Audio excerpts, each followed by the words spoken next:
Merci à notre archevêque de nous avoir lancés dans l'aventure de la mission et du rôle de l'EAP pour cette mission, à partir d'une méditation sur l'Évangile qu'on a entendu juste avant. J'espère que vous allez bien. Bonjour à tous ceux que je n'ai pas encore salués. Je ne sais pas si vous tenez encore. On se réchauffera dans quelques minutes quand on ira au Lazo pour les ateliers et le repas très bon qui nous a été préparé. Le Père Mathieu et moi, on a deux interventions complémentaires à celles de l'archevêque à vous faire à partir de cet évangile qu'on vient d'entendre. Cette pêche abondante, surabondante, que nous raconte l'évangile de Jean, me fait penser à une autre phrase de Jésus qui évoque une abondance. Une phrase qui me donne de l'espérance tout le temps.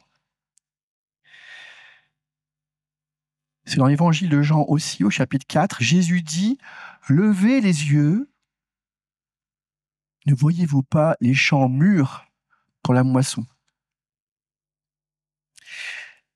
Les champs mûrs pour la moisson et cette pêche surabondante, à quoi ça vous fait penser, frères et sœurs? L'archevêque nous a demandé de reconnaître le signe.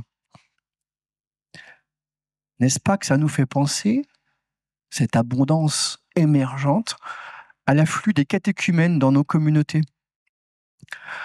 On n'avait pas été prévenus en amont, on ne s'était pas préparé, et du coup c'est un peu juste pour tirer les filets, parfois on a peur que ça craque,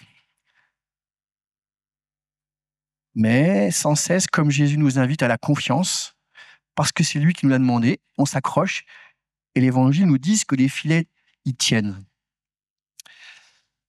Et nous avons confiance que c'est lui, comme l'archevêque vient de le dire, le maître de la moisson et de la pêche, et cet afflux nous fait redécouvrir que c'est lui, et pas nous, qui organise les choses. J'entends dans cette pêche, j'entends la confiance que Jésus met en nous. Il nous envoie, il nous fait semer, il nous fait moissonner, il nous fait pêcher, il nous fait cuire le poisson. Et Jésus nous rend capables, par son envoi, d'accomplir cette mission.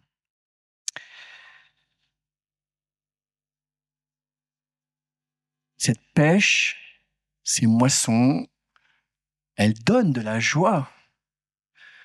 La fécondité de la mission, la fécondité de la pêche et de la moisson, c'est une joie. Et c'est cette fécondité, vous l'avez entendu dans l'évangile de Jean, qui permet de reconnaître que c'est Jésus ressuscité. Ils le savent quand ils ont vu que sa parole permettait de faire jaillir.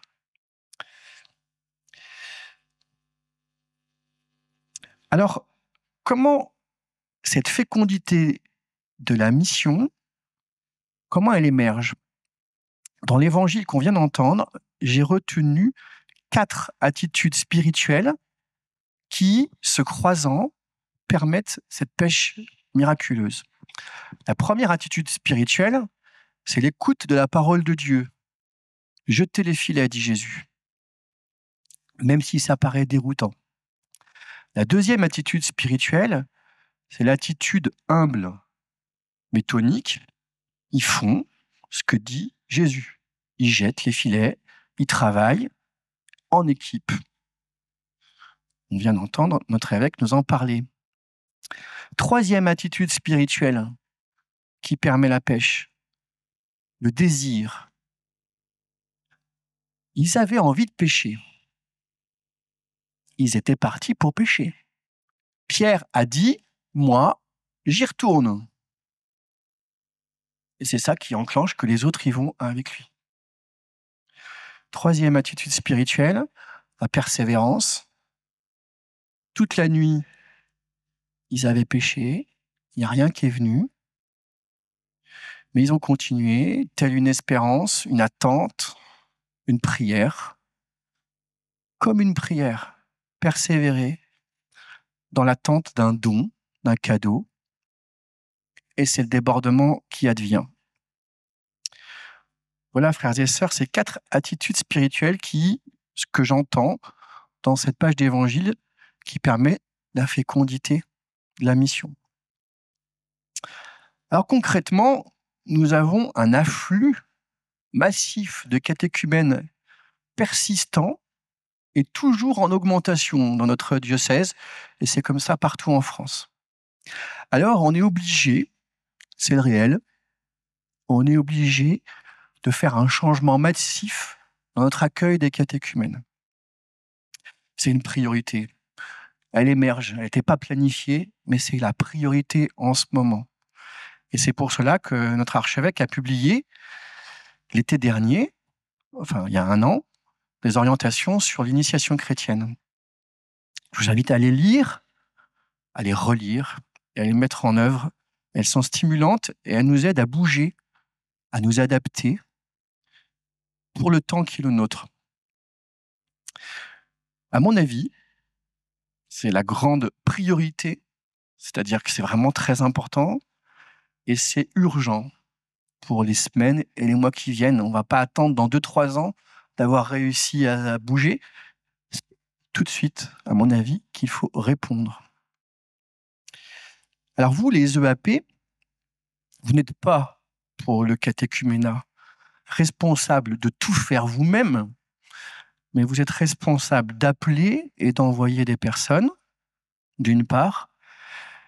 Vous êtes responsable que toute la communauté paroissiale se sente impliquée pour répondre collectivement à ce challenge.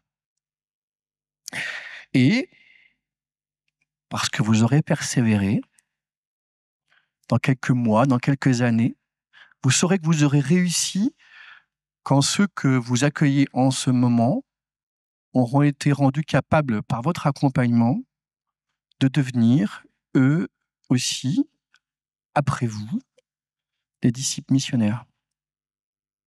Mais concrètement, on est confrontés ensemble à 5 défis à relever. Le premier, accueillir. Mais c'est un défi. Accueillir bien, s'occuper des catéchumènes. Et puis, vous savez, c'est pas nouveau qu'on accueille les catéchumènes, mais il y avait un problème au XXe siècle, c'est que les catéchumènes, une fois baptisés, se transformaient souvent, pas tous, mais massivement, en croyants non pratiquants. Donc, on avait globalement oublié quelque chose dans l'initiation chrétienne. Donc, c'était bien ce qu'on faisait, mais il y avait une partie qui n'allait pas. Donc, il faut, au XXIe siècle, bouger pour être vigilant à ça. Donc, accueillir et convertir notre façon d'accueillir.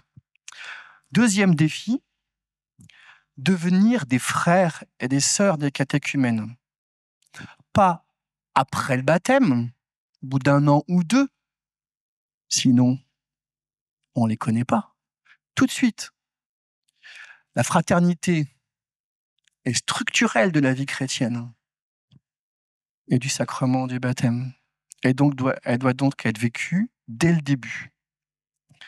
Et puis, il s'agit, dans la démarche catéchuménale, d'initier à la vie ecclésiale. Être chrétien, c'est aussi une aventure personnelle, mais c'est d'abord devenir membre d'une famille, d'un peuple, d'un corps, celui du Christ. Et donc, ça nécessite que, dès le départ, vous vous sentiez tous appelés à devenir des frères, des sœurs, une famille avec eux. Troisième défi, il faut plus de monde pour s'occuper des catéchumènes. Il faut élargir nos équipes. Il faut appeler, s'engager, faire des choix. Je l'ai déjà dit, c'est une priorité en ce moment.